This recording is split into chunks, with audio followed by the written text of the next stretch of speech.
Tara, samahan nyo kami at mamasyal dito lang sa aming probinsya. Ito yung mga usually pinupuntahan namin. Trip lang. Sightseeing. Tabi siya ng ilog actually. Pinilit namin na ipasok ko yung mga motor namin dyan. Pero all goods lang yan. Dahan-dahan lang kasi medyo madulas. Pupuntahan natin yan yung mga project. Mga ghost project siguro yan. Tok lang. Wala yun. Tabi siya ng ilog actually. From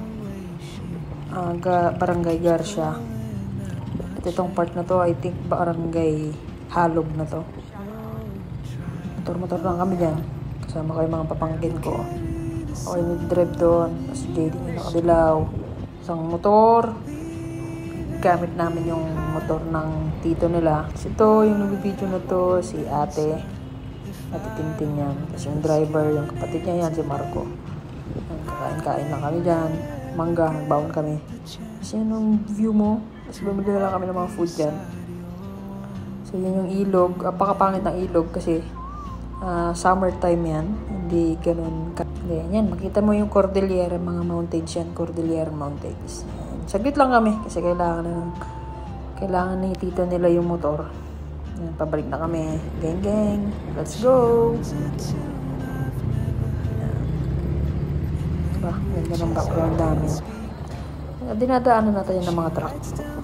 And may improvised na kalsada dito pagka ganitong summer. Yan, pa-sunset na yan. Pauwi na kami. And pagka tag-ulan naman, wala talagang daan yan. O gumagamit ng mga balsa-balsa yung mga taga dyan. May pamasahe. Pwede kang mag-agad dyan. Maligo, mag-washing dyan sa mga gilid-gilid. So ingat lang kasi yan ay may mga tubo na malaki. And ano nga, papunta na kami dun sa sa may kalsada mismo. Pispis-sign muna tayo dyan. Tapos dito sa part na to, nagkaroon kami ng racing. Makikita natin sa likod ngayon kami. Tapos, race na. Let's go! Okay. Wala, ka lang Mio ka lang Ayan. TMX ako. Kaya ko yan, my friend. Tingin-tingin ka pa. Wala. One. Sa tersera pa lang yan. Tapos nagkwarta. Pero na. Slow down na tayo. So, yun lang muna. Stop muna natin to. Salamat sa panonood.